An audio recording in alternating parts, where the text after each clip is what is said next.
একজন ভাই জানতে চেয়েছেন যে আসলে বাংলাদেশে হঠাৎ করে ঘটে যাওয়া বিয়ের গেট ধরা নিয়ে গণ্ডগোল, আহত ২০ জন, এই জাতীয় বিয়ের গেট ধরা জায়েজ আছে কিনা। এই যে আমরা গেটগুলো ধরি, অনেক সময় দেখা যায় ছোট বাচ্চাদের কাজ। বিয়ের গেট ধরা নিয়ে অনেক সময় কিন্তু অনেক গণ্ডগোল হয় এবং বিয়েটা অনেক সময় ওই জায়গা থেকে অনেক সময় বিয়ে ভেঙে যায় যে না, এই বাড়িতে বিয়ে করাবো না। অনেক সময় আমরা মানুষকে মেহমানদারি করাতে গিয়ে এই গেটের সামনে দাঁড়িয়ে ওইখানে শরবত দেখা যায়, উপরে ট্যাং, নিচে হচ্ছে সব লবণ, এত পরিমাণ লবণ এটা মুখে নেওয়া যায় না। তো এখন জামাই যিনি আসছে তিনি তো নতুন আপনার মেহমান, সাথে যারা আসছে তারাও তো মেহমান, তো আপনি মেহমানদারি করাচ্ছেন লবণ দিয়ে। এরপরে মিষ্টি, তার ভিতরে কাঁচামরিচ দিয়ে দিছেন, মিষ্টিটা মুখে নিচে সে শখ করে খাইতে গিয়ে দেখে বিশাল কাঁচামরিচ ভিতরে, আর খেতে পারতেছে না। এরপরে আমরা যেটা করি, ওই জায়গায় দাঁড়িয়ে মুসলমান হয়ে দাঁড়িয়ে মেহমানদারি করানোর যে একটা প্রবণতা, ওইখানে এইভাবে আমরা প্লেটটা ধরি আর সবাই দাঁড়ায় দাঁড়ায় খায়। দাঁড়ায় দাঁড়ায় খাওয়া মুসলমানদের জন্য এটা একদম জায়েজ নেই। একান্ত যদি আপনি এমন বিপদে পড়ছেন যে এখন আর কোনো অবস্থা নাই, এটা ছাড়া নবীজি বলছে সে যেন বমি করে ফেলে দেয়, ফালকিহি, সে যেন সেটা বমি করে ফেলে দেয় যে দাঁড়িয়ে দাঁড়িয়ে খায়। তো এই দাঁড়িয়ে খাওয়ার প্রবণতার দিক থেকে বোঝা যায় যে এটা আমাদের কোনো রীতিনীতি না। এবার আসুন বিবাহের ভিতরে, বিবাহ শাদীতে এই জাতীয় গেট ধরা, এই জাতীয় কর্মকাণ্ড, এগুলো ইসলাম সমর্থন করে কিনা। না, বিবাহ শাদীতে আপনি একটু আনন্দ করবেন ঠিক আছে, কিন্তু আনন্দটা সীমানা পার হয়ে যাবে এমন কাজের মধ্য দিয়ে আপনি আনন্দ করতে পারবেন না।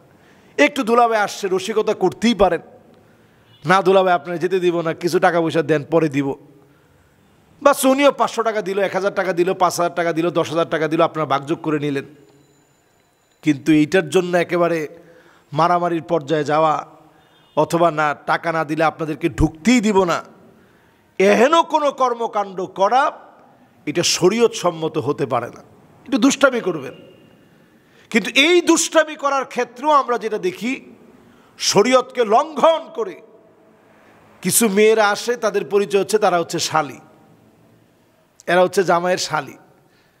তখন সাথে আরও যেই ছেলেপেলে থাকে সবাই মিলে পাইকারি দরে দুষ্টামি করে। এই দিন দুষ্টামি করা কেউ নাজায়েজ মনে করে না। আর আজকে তো আমাদের দেশের একটা কালচারই হয়ে গেছে, বিবাহ শাদীতে হালকা পাতলা মদ খেলেও কিছু হয় না। নাউযু বিল্লাহি মিন যালিক। মারাত্মকভাবে আমাদের বিয়ের এই অধ্যায়গুলো, সংস্কৃতিগুলো ধ্বংস হয়ে যাচ্ছে। এই সংস্কৃতিগুলো আমাদের নয়।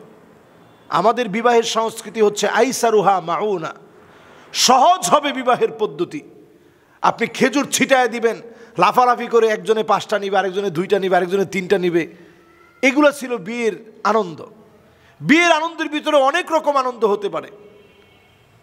ওমর রাদিয়াল্লাহু তাআলা আনহু বলতেন, আলিনু বিদ্দুফুফ, দব দিয়ে বিয়ের প্রচার করে দাও যে অমুকের বিয়ে, যাতে করে হাঁটতে গিয়ে কেউ মনে না করে যে সে মনে হয় বান্ধবীকে নিয়ে হাঁটতেছে।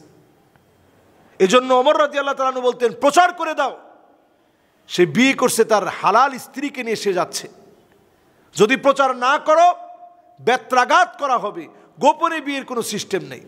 আর আমাদের দেশে এখন আমরা নিউজ দেখি যে বিয়ের গেট ধরা নিয়ে ২০ জন আহত, এর নাম বাংলাদেশ। আপনি কিসের আত্মীয় করতে গেছেন? চোর ডাকাতও তো একজন একজনের সঙ্গে এরকম আচরণ করে না। একটা মেহমানের সঙ্গে কেমন আচরণ! হাদিসের ভিতরে আসছে, নবী সাল্লাল্লাহু আলাইহি সাল্লাম বলছেন,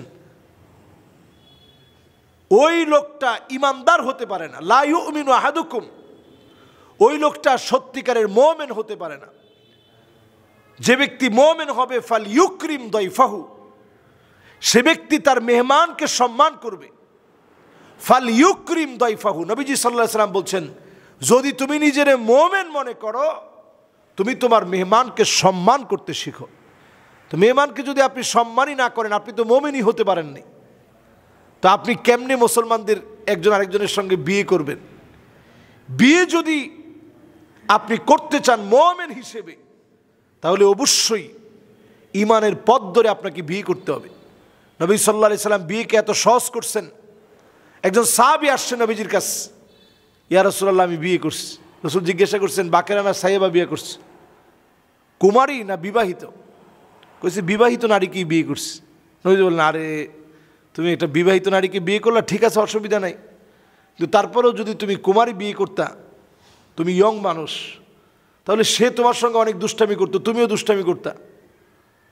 বলছি ইয়া রাসূলুল্লাহ আমার তো ছোট ছোট ভাই বোন, এদেরকে দেখবে কে, এই জন্য আমি বিবাহিত একটা নারী বিয়ে করছি। নবীজি সাল্লাল্লাহু আলাইহি সাল্লাম খুশি হলেন এবং তাকে পরামর্শও দিলেন।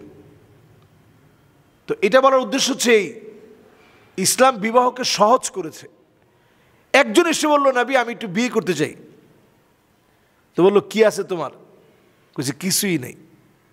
নবীজি বলছে আরে যাও ঘরের ভিতরে গিয়ে দেখো কিছু না কিছু তো আস। 3 বার পাঠাইলেন।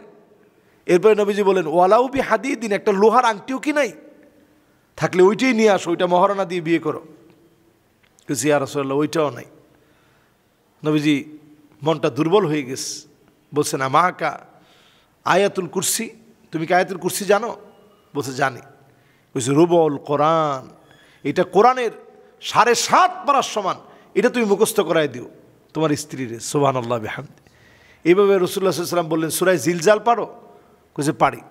মাশাআল্লাহ, তোমার তো একেবারে নিসফুল কোরআন, গোটা কোরআনের অর্ধেকই তোমার সঙ্গে আছে, তুমি তোমার স্ত্রীর মুখস্থ করায় দিও।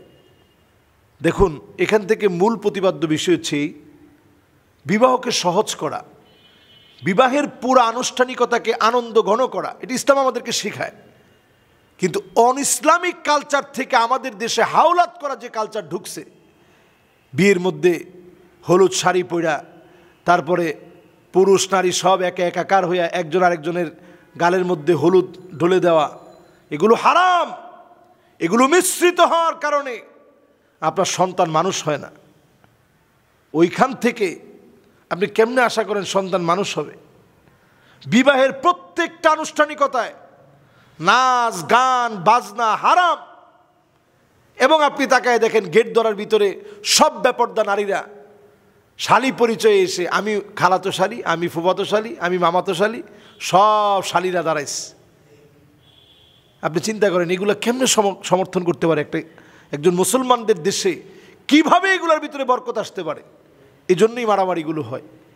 এই জন্য আমরা এই জাতীয় সমস্ত কর্মকাণ্ড মুরব্বীরা অন্তত এগুলোকে থামিয়ে দিব। আমরা বলবো যে না এগুলো না, তোমরা ছেলেরা কয়েকজন আসো, একজনকে অভ্যর্থনা দেওয়া যে আপনি আমাদের বাড়িতে আসছেন, আমরা খুব আনন্দিত, আলহামদুলিল্লাহ জাযাকাল্লাহ, এগুলো বলে আপনারা অভ্যর্থনা দিবেন। সেটা না করে আপনি গিয়ে মরিচ নিয়ে আসেন, আপনি নিয়ে ওই শরবতের ভিতরে আপনি গুইলা লবণ পানি দেন। আমি খালি চিন্তা করতেছিলাম আমার বিয়ের সময় এরকম হয় কি না। আমি দেখি যে না আলহামদুলিল্লাহ তারা এই বিষয়গুলো খুব সুন্দরভাবে বুঝছে। পিঠার ভিতরে পর্যন্ত মরিচ দিয়ে পিঠা বানায়। কেন আপনি একজন নতুন মেহমানের সাথে এই আচরণ কেন করতে হবে? এগুলো ইসলাম সমর্থন করে না। আমরা আনন্দ করব, হাসি ঠাট্টা করব, বিভিন্ন সঙ্গীত হতে পারে। বিবাহকে কেন্দ্র করে এখন অনেক সুন্দর সুন্দর সঙ্গীত আছে, সেখানে সুন্দর বরের নামটাম দিয়ে কনের নামটাম দিয়ে সুন্দর একটা সঙ্গীত, ওইখানে শালা যারা আছে ছোটো ভাই যারা আছে সবাই মিলে গাইলো, সবাই একসাথে আনন্দ করলো। এগুলো ইসলাম সমর্থন করে। গান বাজনা বাদ দিয়ে, মিউজিক বাদ দিয়ে এই জাতীয় সঙ্গীতের মধ্য দিয়ে আনন্দ হতে পারে। খেজুর ছিটিয়ে দিলেন, একজন নিল, সবাই সবার সাথে পরিচিত হলেন, এটা একটা দাওয়াতি কাজ হলো। কিন্তু অনইসলামিক কোনো কর্মকাণ্ড সেখানে করা যাবে না। আল্লাহ আমাদেরকে বোঝার তৌফিক দান করুক।